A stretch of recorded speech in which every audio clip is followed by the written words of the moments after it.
हाँ तो प्यारे साथी नमस्कार, आप लोग का स्वागत करता हूँ दोबारा।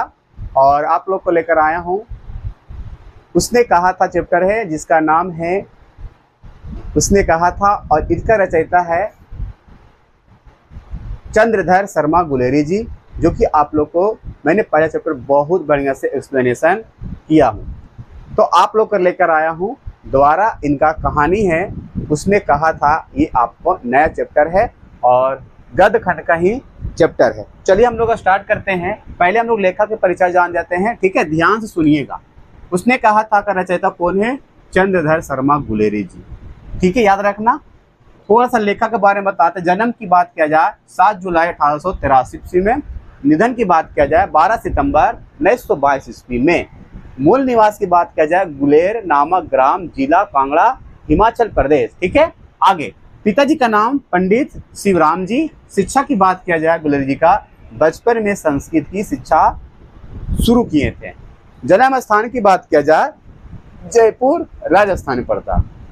आगे की बात किया जाए 1899 में इलाहाबाद तथा कोलकाता विद्यालयों से इंट्रेंस और मैट्रिक किए हैं, ठीक है, याद रखना। मैट्रिक का परीक्षा अपना क्लियर किए थे। 1901 में कोलकाता विश्वविद्यालय से इंटरमीडिएट का पढ़ाई किए थे। 1903 में कोलकाता इलाहाबाद विश्वविद्यालय से बीए किए थे। क्या किए थे? बीए किए थे। और संपादन की बात किया जाए समालोचक, काशी नगरी, प्रचारणी पत्रिका। और कहानी की बात किया जाए तो सुखमय जीवन लिखे थे जो 1911 में प्रकाशित हुआ था। अब बुद्धू का कांटा लिखे थे जो 1911 में प्रकाशित हुआ था। उसने कहा था जो ये चैप्टर जो पढ़ रहे हैं वो 1915 में लिखे थे। निबंध की बात किया जाए कछुआ धर्म, और दूसरा है मोरिन सिंह भाव, और पुरानी हिंदी भारतवर्ष, डिंगल, संस्कृत की टिपा, रारी, दीवानम आदि ये लिखे हैं। चलिए हम लोग स्टार्ट करते हैं। अब कहानी को बढ़िया से पढ़ेंगे और समझेंगे एक एक बातें को, जिससे हमारा ऑब्जेक्टिव क्लियर होगा विद्यार्थी, है ना। क्योंकि आपको ऑब्जेक्टिव क्लियर करना बहुत ही जरूरी है एग्जाम में, क्योंकि आपको आता है ना। चलो ध्यान से इधर देखिएगा और सुनिएगा। चलिए पढ़ते हैं। पहला क्वेश्चन कि जो हमारा उसने कहा था, ये जो है एक कहानी है। क्या है विद्यार्थी? कहानी। एग्जाम में आएगा। उसने कहा था ये कैसा विद्या है? तो एक कहानी है। क्या है ये? कहानी है। इसका रचयिता कौन है? तो गुलेरी, यानी कि चंद्रधर शर्मा गुलेरी जी। आगे याद रखना। दूसरा बात याद रखना इसमें कि उसने कहा था का नायक कौन है इसमें है? तो नायक है लहना सिंह। इसमें करेक्टर में और भी है, बोधा सिंह के नाम आएगा, सुधारनी का नाम आएगा, सुबेदार का आएगा, हजारा सिंह का नाम आएगा। बहुत से इसमें करेक्टर के रूप में है। चलिए स्टार्ट करते हैं। यहाँ प्रस्तुत कहानी उसने कहा था उनकी अमर रचना है। क्या है ये? उनकी अमर रचना है जो कभी नहीं मरने वाला, इसे कहते हैं हम लोग अमर, है ना। यह हिंदी कहानी के विकास में मील का पत्थर मानी जाती है। किसी की मानती है? मील का पत्थर। ये कहानी कैसी है?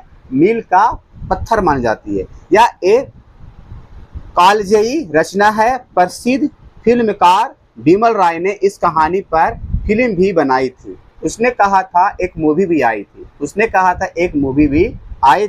किसने बनाया था? बिमल राय ने इस कहानी को, मूवी को बनाई थी। क्या कहानी का नाम क्या आया थी? फिल्म क्या नाम था? उसने कहा। तो सर्च करिएगा यूट्यूब चैनल पर, यूट्यूब पर सर्च करके आप देख सकते हैं। उसने कहा था, ठीक है। और इसके अनेक नाट्य रूपांतरण हो चुके हैं। शुद्ध प्रेम की आध्यात्मिक अनुभूति और उसकी स्वाभाविक अंतर्गत उस्तमगर्म अभिव्यक्त इस कहानी का कथ्य कहानी अमृतसर की भीड़ भरे बाजार में शुरू होती है। यह कहानी कहाँ से है? याद रखिएगा। उसने कहा था ये कहानी कहाँ से लिया गया?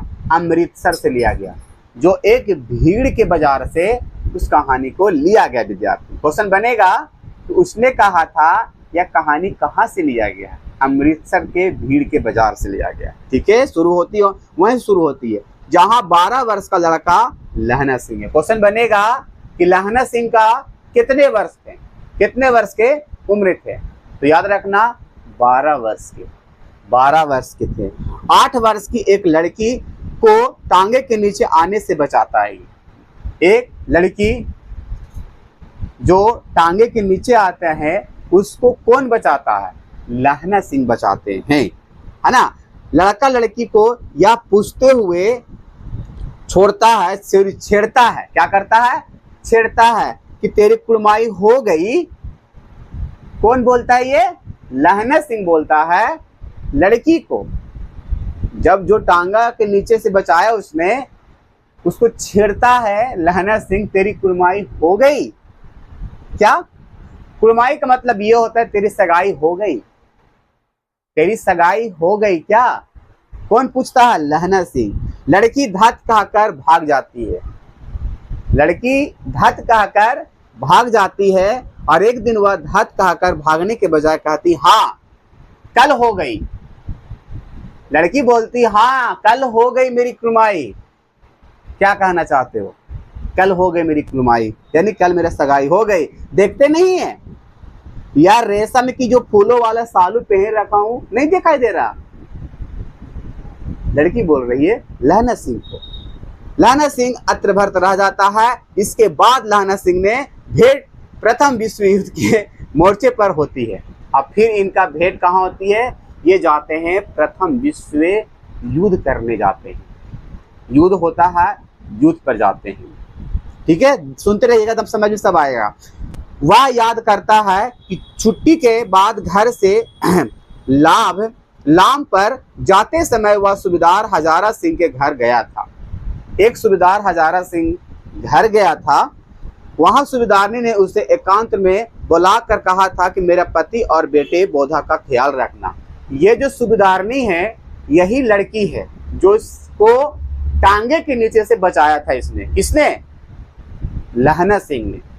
लेकिन इसकी वहां से लहना सिंह जब बचाते हैं तो शायद वहां से इनका कुछ लब कहानी, लब कह सकते हैं, एक प्रेम कथा होने लगता होगा। और इनकी कहते हैं कि तेरी कुड़माई हो गई। तो लड़की कति धत करके निकलती है दूसरे पहले दिन, तो दूसरा दिन कहती है कि हाँ हो गई। नहीं देख तो ये जो हम पहन रखे हैं सालू ओढ़ रखे हैं, यही तो है मेरा पहचान कि मेरी कुड़माई हो गए। अर्थात इनकी शादी हो गई थी, अर्थात इसकी सगाई हो गई थी। किससे? सूबेदार से। सूबेदार जी से इसका हो गया था। तो प्रथम युद्ध में जब जाते हैं तब सूबेदार के घर ये हमारे लहना सिंह होते हुए जाते हैं। सूबेदार जी भी जाते होंगे। वह सूबेदारनी बचपन में अमृतसर में मिली, वह लड़की थी, लेकिन अब क्या बन गई? किसी का पत्नी बन गई।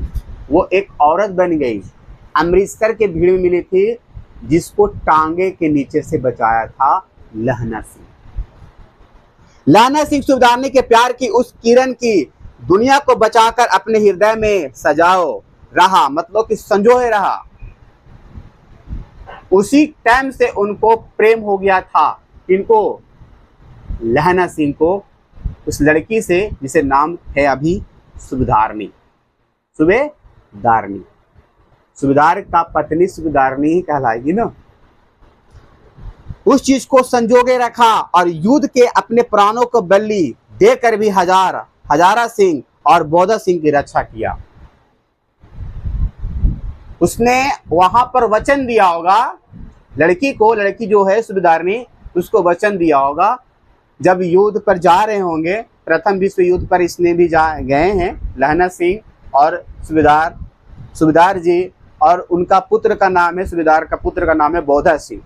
साथ में गए तो वहां पर उसने बोली होगी कि जिस दिन तुमने मुझे उस भीड़ के बाजार में, अमृतसर की भीड़ के बाजार में जैसे बचाया था मुझे, उसी प्रकार मेरा पति और मेरा बेटा को इस युद्ध से भी बचाना तुम्हारा काम है। लहना सिंह को बोल रही है सूबेदारनी। कौन बोल रही है? सूबेदारनी बोल रही है। कहानी के घटना में स्वाभाविक नाटकीयता है जो मन पर अपने उत्कर्ष की ओर संचरण करते हुए गतिशीलता के कारण जबरदस्त असर डालती है। इस तरह से प्रभावित जो कहानी का प्राण मान जाती है और उसका अद्भुत रचाव है, इसका अद्भुत है ना। आइए प्रेम कह सकते हैं, है कथा। प्रेम मतलब की कहानी है, समझिए। तो वातावरण के सृष्टि के कारण में लेखक को अपूर्व सफलता प्राप्त हुई है। आरंभ से ही एक कुतूहल पाठक को अपने प्रभाव से बांध लेता है और कहानी को उत्कर्ष बिंदु पर पहुंचाकर विराम लेता है, किंतु तब कहानी का प्रभाव मन में घुसता रहता है। अगला, अब यहां से स्टार्ट होती है। अगर आप लोग के पास भी दिंगत भाग 2 है विद्यार्थी, तो आप लेकर बैठ जाइए। स्टार्ट होता है सिलेबस, जो आपको सुनने में बहुत ही मजा आएगा। ठीक है, चलिए सुनाते हैं। तो इसमें कौन कौन है? पहला आपको नायक के रूप में लहना सिंह है, दूसरा लड़की का नाम है सूबेदारनी है, और इसका पति का नाम है सूबेदार, और इसका पुत्र का नाम है बोधा सिंह। और भी है, तो आपको नाम जैसे जैसे आएगा मैं आपको बता जाऊंगा। बड़े बड़े शहरों के इक्के गाड़ी वालों को, जवानों को, कोड़ों से जिनकी पीठ छिल गई हो और कान पक गए हो, उनसे हमारी प्रार्थना है कि अमृतसर के बम्बू काट वालों को बोली का मरहम लगाएं। जब बड़े बड़े शहरों की चौड़ी सड़क पर घोड़े के पीठ चाबुक से ढूंढते हुए इक्का वाले कभी घोड़े के नानी से अपना निकट संबंध स्थित करते हैं। जैसे कि यहाँ बड़े बड़े शहर है तो भीड़ भाड़ रहता होगा जगह पर, कोई टांगे वाले आ रहे हैं, कोई गाड़ी वाला आ रहा है, कोई बम्पू वाला आ रहा, बजा रहा, कोई सुन नहीं रहा, लेकिन रास्ता पर सब जलते जा रहा है ना। कभी राह चलते पैदल की आंखों के ना होने पर तरस खाते हैं, और कभी उनके पैरों के अंगुलियों को पोरों को चित कर अपने ही को सतावा हुआ कर बताते हैं, और संसार भरे ग्लानि, निराशा और क्षोभ के अवतार बन नाक की सीट चले जाते हैं। तब अमृतसर में उनकी बिरादी वाले तंग छक्करदार गलियों में हर एक लट्ठी वाले के लिए ठहरा कर सब्र का समुद्र उमाड़कर बच्चों, खालसा जी, हटो भैया, हटो बहनों, ठहरा भाई, आनो दो लाला जी, हटो बाछो। अब रोड पर आ रहे हैं टांगा वाला, गाड़ी वाला, हट जा बाछो, सबको हट जाओ, तेरे को धक्का लग जाएगा, है ना। करते हुए सफेदी फेटों में खचड़ों का बतको, गन्ने का खोमचे भरने वाले जंगलों में राह खेते, क्या मजाल है कि जी साहब बिना सुने किसी को हटने पड़े। कोई बिना सुने कोई हट जा सकता है? कोई नहीं हट रहा है। यह बात नहीं कि उनकी जीभ चलती ही नहीं, चलती है पर मीठी छुरी के तरह महीन मगर करती है। यदि कोई बुढ़िया बार बार चेतावनी देने पर भी लीक से नहीं हटती है, कहा हट जा मामा, हट जा दादी, सबको मतलब जो टांगे वाले आ रहे, गाड़ी वाला आ रहा है, बम्पू वाले आ रहे, हट जाओ, धक्का लग जाएगा, है ना। इस प्रकार के कहते कहते तो उनकी वचनावली के ये नमूने, हट जा जीने जोगिया, हट जा करम वालिए, हट जा पुतो पारिये, हट जा बच जा लंबे वालिए, तुमको लंबी जीवन हो जाएगा, हट जा मेरे टांगे के नीचे से। समिष्ट में इसका अर्थ है कि तू जीने योग्य है, तू भाग्य वाली हो, पुत्रों को प्यारी हो, लंबी उम्र वाले है, तेरे सामने तू क्यों मेरे पहिए के नीचे आना चाहते हो। बच जा भाइयों, बच जा बहनों, बच जा। इस प्रकार के बम्पू वाले, टांगे वाले, गाड़ी वाले अमृतसर की भीड़ में सब लोग को हटा रहे हैं कि हट जा। कान सुन रहा है लेकिन कोई हटने का नाम नहीं ले रहा। ऐसे बम्बू वाले कांटे के बीच में होकर एक लड़का और एक लड़की चौक की एक दुकान पर आ मिलता है। इसी भीड़ में एक लड़का एक लड़की भीड़ पर आके एक दुकान पर मिल लेता है, यानी कि मिल चुकता है। उसी का नाम है, एक का लहना सिंह और दूसरा का नाम है सूबेदारनी। मिल चुकता है। उसकी बालों और उसकी ढील सुथने से जान पड़ता है कि दोनों सिख है। याद रखिएगा कि दोनों किस धर्म से है, सूबेदारनी और लहना सिंह सिख धर्म से। कौन सा धर्म से? सिख धर्म से। वह अपने मामा के यहाँ केस धोने के लिए दही लेने आया था और यह रसोई के लिए बढ़िया लेके आने आए थे। हमारे लहना सिंह लेने आया था अपना मामा के लिए केस धोने के लिए दही लेने आया था और रसोई के लिए बढ़िया लेकर दुकानदार पर एक परदेसी से गूंथ रहा था, जो शेर भर गीले पापड़ों को गड्डी को गिन के बिना हटता ना था। तेरा घर मतलब दुकानदार एक दूसरे में फंसा हुआ है, कोई और भी कस्टमर वहां पर हो रहा, तो दोनों बातचीत कर रहा, और यहाँ पर एक लड़का एक लड़की है। तेरा घर कहाँ है? कौन पूछ रहा होगा? लहने से पूछ रहा होगा। तेरा घर कहाँ है? मगरे में। और तेरा? लड़की बोलती है कि मगरे में। और तेरा? मेरा मांझे में। मेरा कहाँ है? लहना सिंह के मांझे में, और लड़की का शिवदानी का मगरे में, है ना। यहाँ कहाँ रहती हो? ये लो, यहाँ कहाँ रहती हो? अत्तर सिंह की बैठक में, वे मेरे मामा होते हैं। अत्तर सिंह के बैठक में हम मामा घर में रहती हूँ, यानी कि मामा के यहाँ रहती हूँ, है ना। मैं भी मामा के यहाँ हूँ, यानी कि दोनों अपना मामा मामा ही रहती। लड़की भी सूबेदारनी भी मामा घर रहती है, और लड़का सूबेदार जो है वो भी मामा घर रहते हैं। उनका घर गुरु बाजार में है। इतने में दुकानदार निपट गया और इनके सौदे लेने लगा, यानी कि क्या लेना है तुम दोनों को, बोलो दोनों क्या लेना है। अब दोनों बातचीत कर रहे, तेरा घर कहाँ है, यहाँ कहाँ रहती हो, तो आपस में बातचीत हो रहा। दुकानदार जैसे ही उस कस्टमर से डील किया होगा, ये दोनों से पूछने लगा, तेरे को क्या लेना। सौदा लेकर दोनों साथ साथ चले, और कुछ दूर जाकर लड़का ने मुस्कुरा कर पूछा। लड़का ने मुस्कुराया, अब पूछा भी, तेरी कुड़माई हो गई? किसने पूछा? लड़का ने। इस पर लड़की कुछ आंख चढ़ाकर गुस्सा, मतलब गुस्सा होकर घात कहकर दौड़ गई, और लड़का मुंह देखता रह गया। जब लड़का पूछा कि तेरी कुड़माई हो गई, तो लड़की आंख चढ़ाकर घात कहकर घात आगे चल गया, निकल गया। और लहना सिंह, लड़का जो लड़का के रूप में है, लहना सिंह लड़की को देखते ही रह गया कि क्या बोल के गई वो, है ना।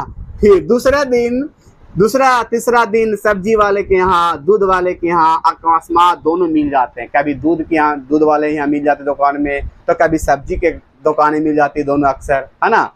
मतलब मसद के समय मिल ही जाते हैं दोनों। महीना भर यही हाल रहा दोनों को, टकाटक नैन चलता रहा दोनों को, लहना सिंह को और सूबेदारनी के साथ। 2-3 बार लड़का ने फिर पूछा, तेरी कुड़माई हो गई? 2 बार 3 बार भी पूछा। तो यहाँ पर लड़की का फिर से आता वही, क्या आता रिप्लाई? वही आता होगा रिप्लाई, और उत्तर में वही मिला, धत मिला। एक दिन जब फिर लड़का ने वैसी हंसी से चिढ़ाने के लिए पूछा, तब लड़की लड़का के संभावना के विरोध बोले, हाँ हो गई। फिर से बोला लास्ट में, जब लास्ट चिढ़ाने के लिए पूरा तरह से, तो लड़की बोला, हाँ हो गई, मेरी कुड़माई हो गई। कब? लड़का बोलता है लहना सिंह, कब? कल। लड़का पूछा कब, तो लड़की बोलती है कल हुआ मेरा सगाई। देखते नहीं है ये रेशम की काढ़ा हुआ सालू जो पहन रखती हूँ, नहीं दिखाई दे रहा? लड़की भाग गई बोलकर। लड़का ने घर की राह ली, रास्ता में एक लड़के को मोरी में ढकेल दिया। जब लड़का लहना सिंह पगला गया कि लड़की को सगाई हो गई है, अब वो मेरी नहीं रही है, तो कोई लड़का जब जा रहा था मोरी में ढकेल दिया उसको। गांव खेत में होता है, एक छबड़ी वालों को दिन भर की कमाई खोई में ढकेल दिया लहना सिंह। एक कुत्तों को पत्थर मारा, एक गोभी वालों को ठेले में दूध उड़ेल दिया। मतलब उसको मेंटलिटी थोड़ा सा अलग हो गया। जब ये बात सुना कि हाँ मेरी सगाई हो गई कल, तब उसको दिमाग थोड़ा सा अनबैलेंस हो गया। किसका? लहना सिंह का। सामने नहाकर आती हुई किसी वैष्णवी से टकराकर अंधे की उपाधि पा गया। कोई सामने से लड़की जा रही नहा के औरत, उसमें टकरा गया लहना सिंह, तो उसको अंधा बोला होगा, दिखाई नहीं देता है, नहा के आ रही हूँ, तो मुझ में चिपक गया के सट गया, है ना, इस प्रकार के। तब जाकर कहीं घर पहुंचे। इस प्रकार की हुआ था। ये कहानी आप लोग को 5 भाग में बटा गया विद्यार्थी, और कह सकते हैं इसमें लगता है 3 भाग में युद्ध का चर्चा किया गया और 2 भाग में इसका प्रेम कथा की चर्चा किया गया। तो पहला चर्चा है इनका था, दोनों को टकाटक मिलाया आग, एक प्रेम का कहानी शुरू हुआ। और प्रेम कहानी जब शुरू होता है तो यही पूछता है, जब मिलता है अमृतसर की भीड़ के बाजार में, यही पूछता है उससे, लड़की से, तेरी कुड़माई हो गई? धात करके निकल जाती है। दूसरे दिन पूछता है, वही धात करके। तीसरा दिन भी पूछता है, धात करके। चौथा दिन जब पूछता है तो हाँ हो गई। तकाब तकाती है कल, ये देखते नहीं हो रेशम का जो सालू पे रखो, वहां से वो जब उसका मेंटलिटी दिमाग मानसिक कह सकते मानसिकता उसका प्रॉब्लम हो जाती है, और सुनते तो अलग ही भाव में आकर किसी को ढकेल देता है, कोई औरत जा रही तो उसको छू देता है, मतलब टच हो जाता है, इस प्रकार के उसके मन में आ गया। अब दूसरी बात है यहाँ पर युद्ध में यानी कि 5 भाग में बांटा गया। 2 भाग इनका प्रेम कथा है, लव के बारे यानी कि जो प्रेम इनका बातें चला सुधारनी के हमारे लहना सिंह के साथ में उनका। तो दूसरा है पैराग्राफ में राम राम राम राम, ये भी कोई लड़ाई है, गया है लड़ाई करने यहाँ पर, ठीक है।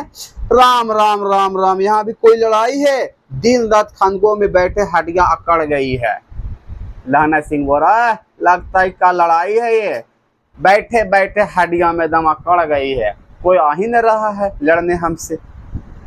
लुधियाना से 10 गुना जाड़ा और मैं और बर्फ ऊपर से, है ना, दम जम गया हमारा, दम हड्डियां दम अकड़ गई है, पिंडलियों तक की कीच में धस हुई है, गनीम का कहीं दिखता ही नहीं, है ना, मतलब वही गनीम मतलब होता वही दुश्मन कहीं दिखता नहीं है, गनीम मतलब कहीं दुश्मन दिखते नहीं है। घंटों 2 घंटों में कान के पर्दे फाड़ने वाला धमाके साथ में सारी खंदक हिल जाती है और 100 गज का धरती उछल पड़ती है। इस गैबी गोले से बचे तो कोई लड़े, इससे बचे तब तो कोई लड़े। नगर कोट का जलाजल सुना था, यहाँ दिन में 25 जलजले होते हैं, जो कहीं खंदक से बाहर साफा तो कोहनी निकल गई तो टाक सा गोली लगती है, और कहीं निकल गया तो गोली लगेगा दम खतरनाक से, दम चटाक से लग जाएगा।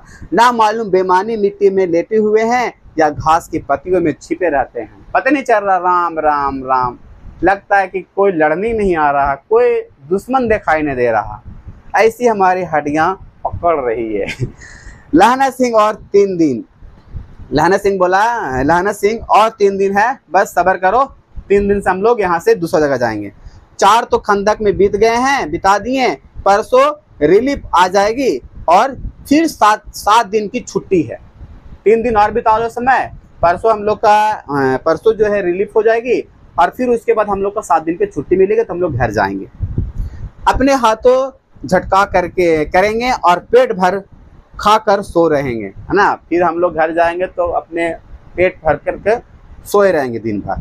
उसी फिरंगी में के बाग में मखमल की हरी घास, फल और दूध की वर्षा कर देती है। और फिरंगी मैम वहाँ पर है जहाँ पर जब युद्ध करने जहाँ गए हैं, कह सकते अपने देश के प्रति, अपने सैनिकों के प्रति होता है थोड़ा सा प्रेम भाव, तो वहाँ के जो मेम साहब हैं वहाँ के दूध पानी चाय वगैरह जो भी होता फल वगैरह उन लोग को देते रहती। लाख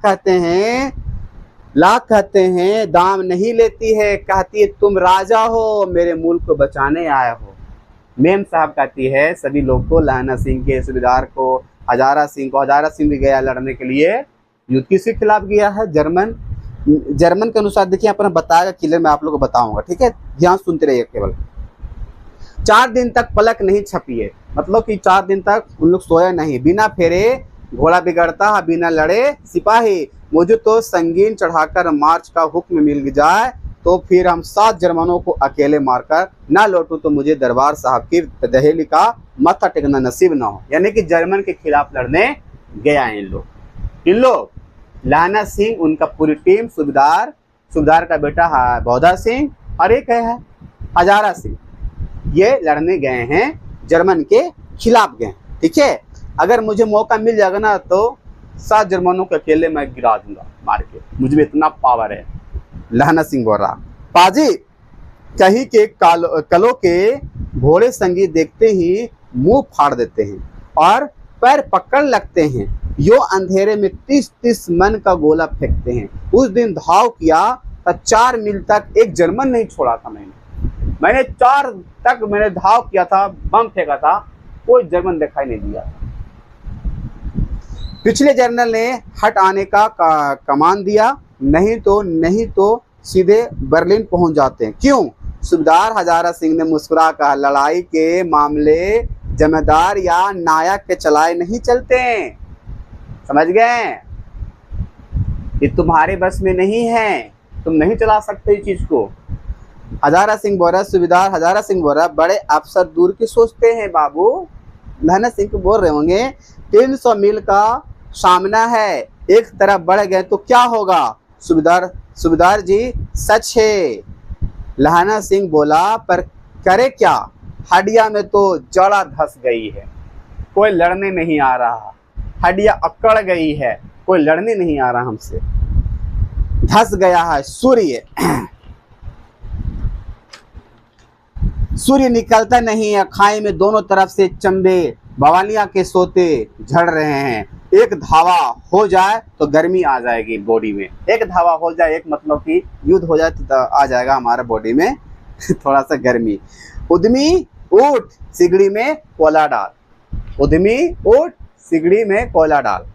कोई होगा वहां पर उसको कोयला डालने के लिए, कि कोई बोरसी जल रहा होगा उसमें कोयला डालने के लिए बातें हो रही है, क्योंकि ठंडा वहां पर होगा। वजीरा तुम 4 जन बाल्टियों लेकर खाई का पानी बाहर फेंको। वजीरा जाओ, उसमें से 4 खाई में पानी जो जमा हुआ उसको निकाल कर पानी फेंको बाहर, जाओ, ये तुम्हारा काम है।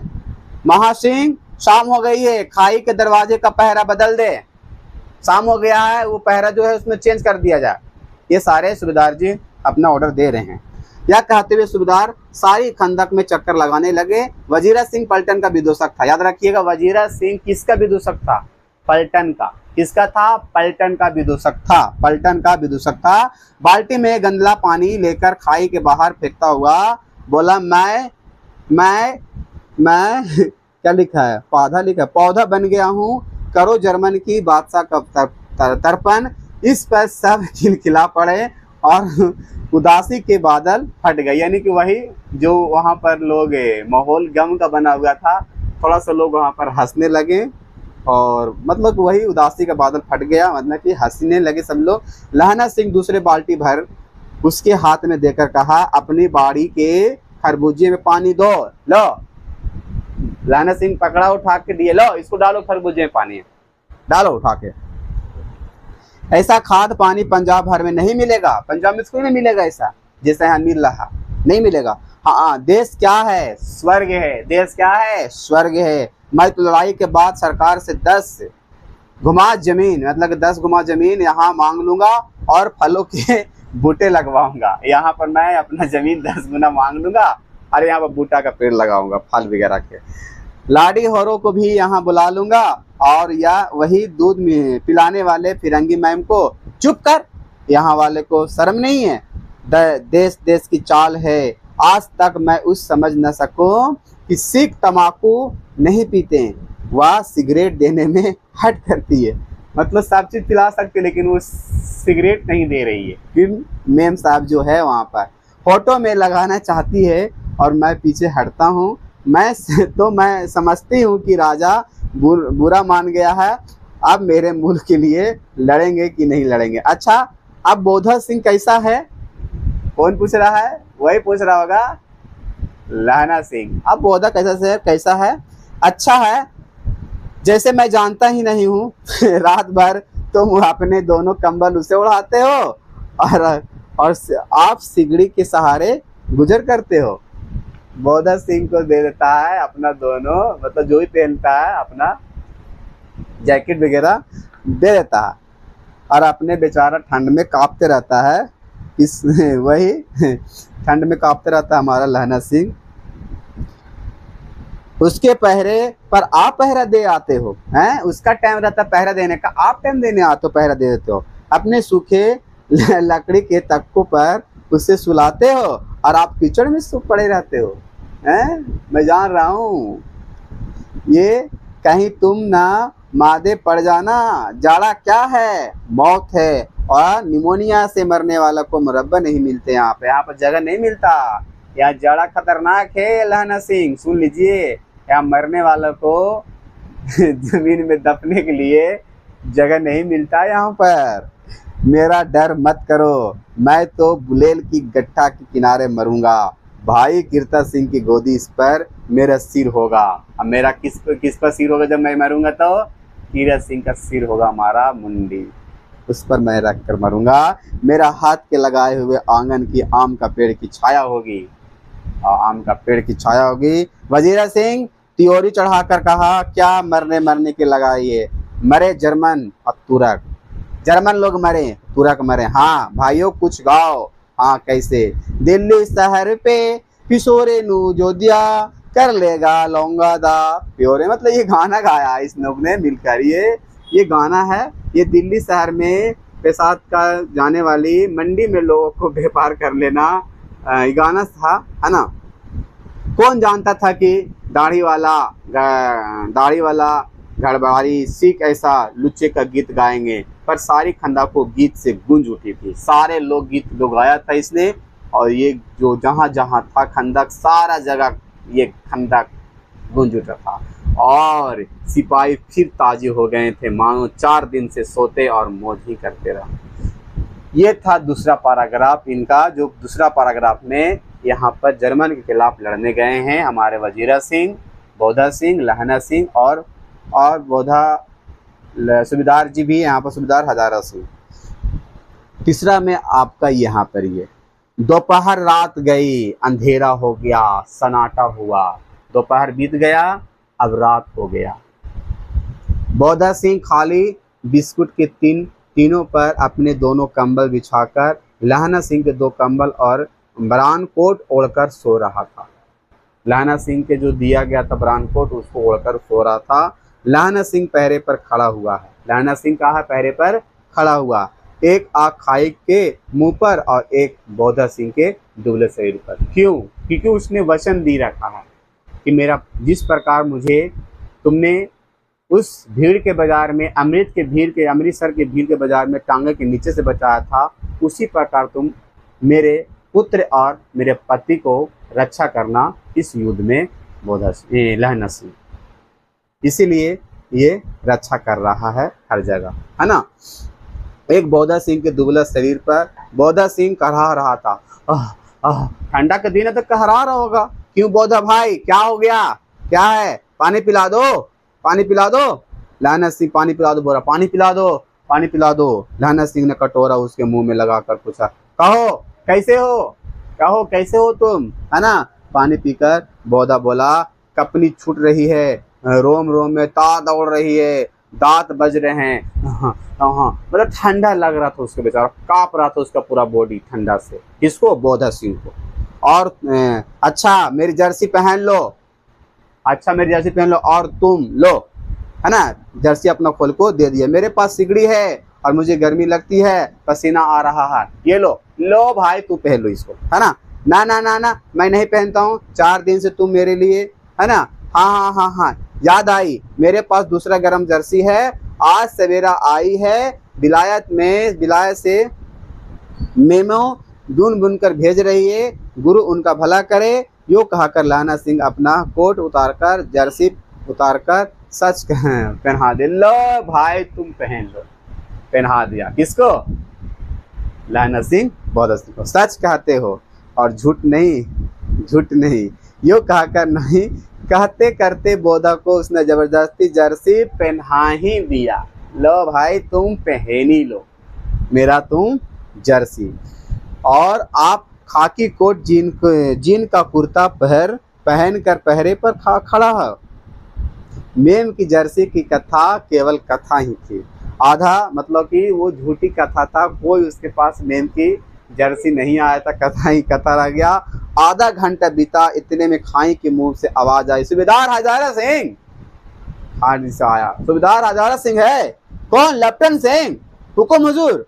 कहकर सूबेदार तनकर फौजी सलाम करके सामने हुआ। देखो इसी दम धावा करना होगा, इसी दम। जर्मन लोग आ गए हैं। मील पर भर की दूरी पर पूरब के कोन में एक जर्मन खाई में आ गया है। कौन आ गया है? जर्मन आ गया है। अब देखो लड़ाई करने जा रहा, उसमें 50 से ज्यादा जर्मन नहीं है। इन पेड़ों के नीचे नीचे 2 खेत काट कर रास्ता है, 3-4 घुमाव है, जहां मोड़ है वहां 15 जवान खड़ा कर आया हूँ, वहां पर 15 जवान खड़ा आया हूँ।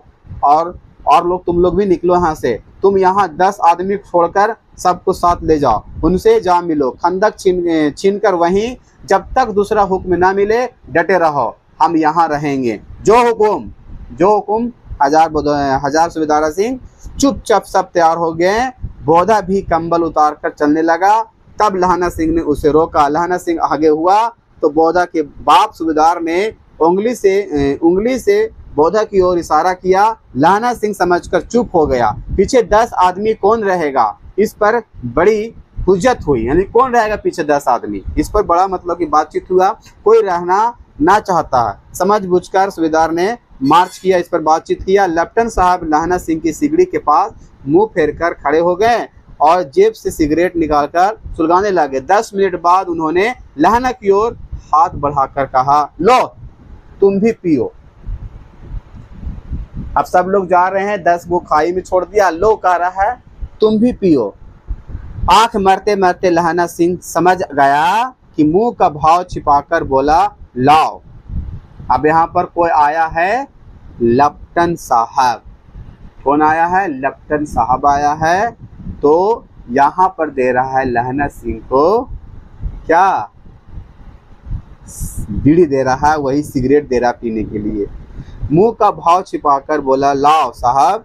हाथ आके करते ही उसने सिगड़ी की उजाले में साहब का मुंह देखा, बाल देखे।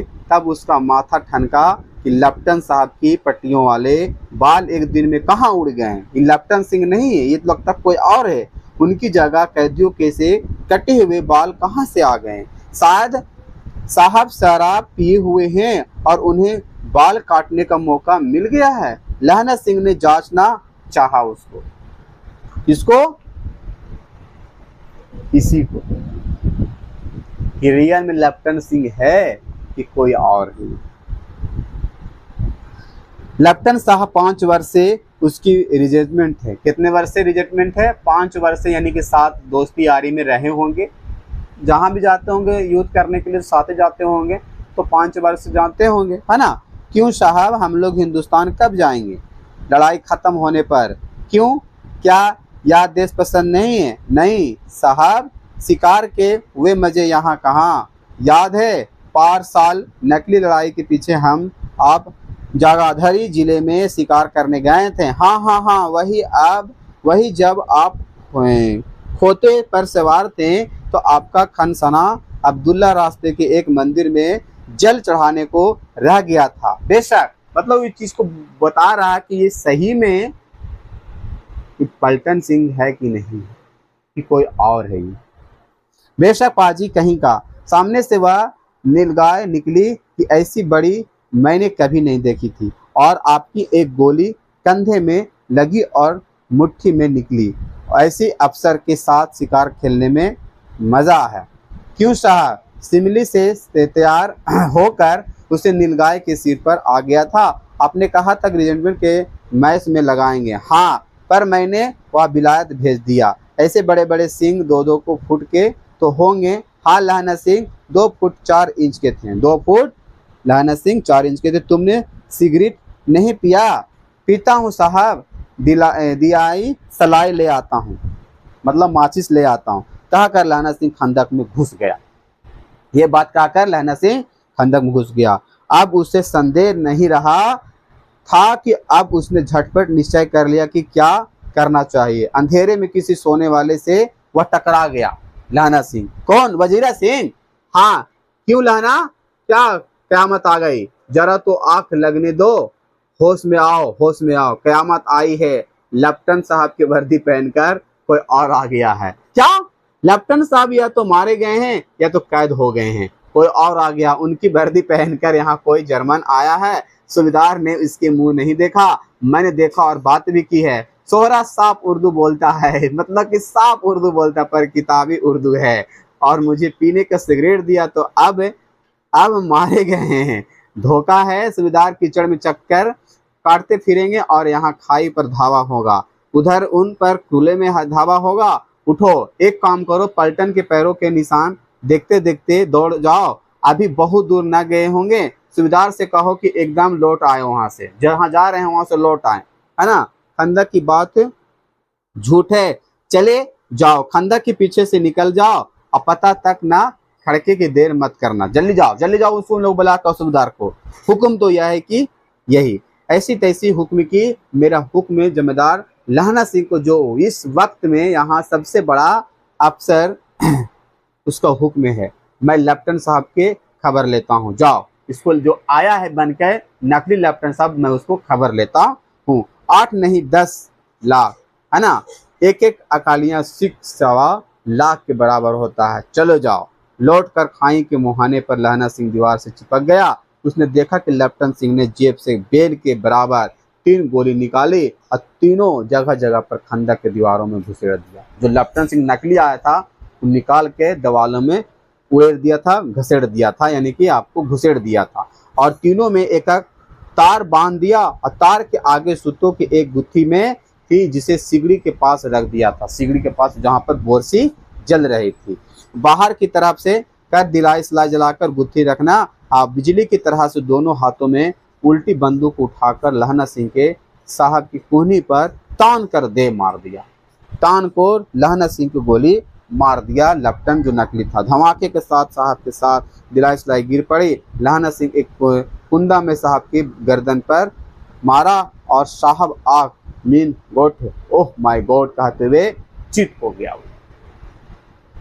लहना सिंह ने तीनों गोले बीनकर खंदा के बाहर फेंका और लहना साहब को घसीटकर सिगड़ी के पास लेटाया और जेबों को तलाशी ली और 3-4 लिफाफे और एक डायरी निकला और उन्हें अपनी जेब के हवाले किया और साहब की मूर्छा हटी। लहना सिंह हंसकर बोला, क्यों लेफ्टिनेंट साहब मिजाज कैसा है? आज मैंने बहुत बातें सीखी है। यह सीखा कि सिख सिगरेट पीते हैं, वह सिखा कि जगधारी के जिले में नील गाय होती है और उनके 2 फुट 4 इंच का सींग होते हैं। यह सींग मुलाकात का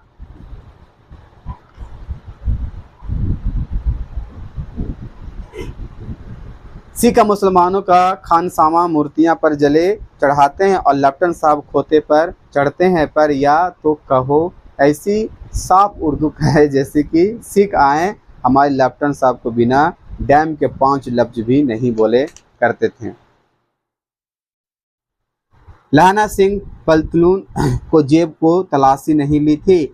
साहब ने मानो कि जाड़े से बचाने के लिए दोनों हाथों में जेबों में डाले। लहना सिंह कहता गया, चलाक तो बड़े हो, पर मांझे का लहना सिंह इतना बरस लेफ्टिनेंट साहब के साथ रहा है, उसे चकमा देने के लिए 4 आंख चाहिए।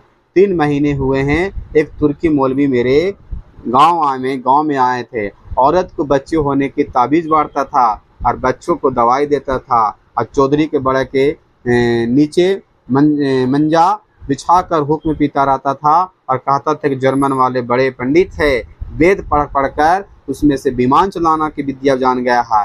गांव की नहीं मारते हैं, हिंदुस्तान में आ जाएंगे तो गांव हत्या बंद कर देंगे। मंडी के बनिया में कुल बहकाता था कि डाकखाना कि रुपया निकाल लो, सरकार का राज्य जाने वाला है।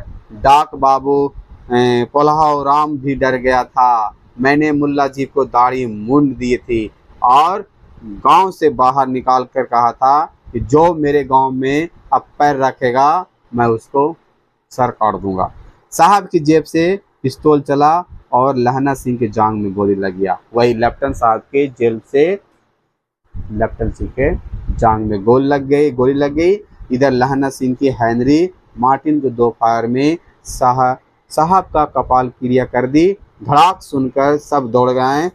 बोधा चिल्लाया, क्या है? लहना सिंह ने उसे यह कहकर सुला दिया कि एक हड़का हुआ कुत्ता आया था, मार दिया और औरों से सब हाल कह दिया कि सब बंदूक लेकर तैयार हो गए। लहना ने सांप फाड़कर घाव की दोनों तरफ की पट्टियां कस कर बांध दी। अपना जो उसमें लगा था जान में, घाव मांस में ही था। पट्टियों के कसने से लहू निकलना बंद नहीं हुआ था। जहां पर गोली लगा था वहाँ पट्टी बांधा था, वहाँ से ब्लड निकल ही रहा था विद्यार्थी। उतने में 70 जर्मन चिल्लाकर जर्मन में घुस गया। कितना? 70 गो, यानी कि 70 गो जर्मन यहाँ पर आ गया विद्यार्थी। 70 गो।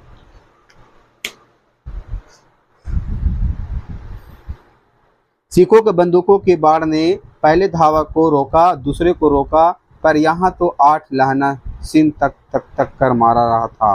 वह खड़ा था और लेटे हुए थे और वे 70 अपने मुर्दों भाई के शरीर पर चढ़कर जर्मन आगे घुस आते थे।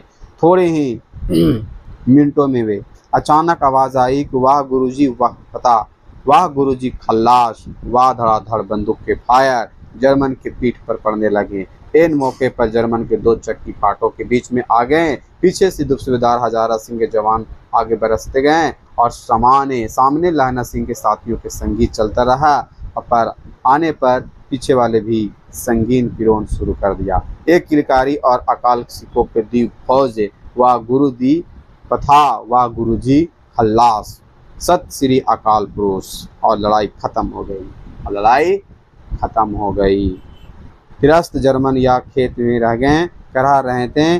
सिखों में 15 को प्राण गए। सूबेदार के दाहिने कंधे में से गोली आर पार निकल गई थी सूबेदार का।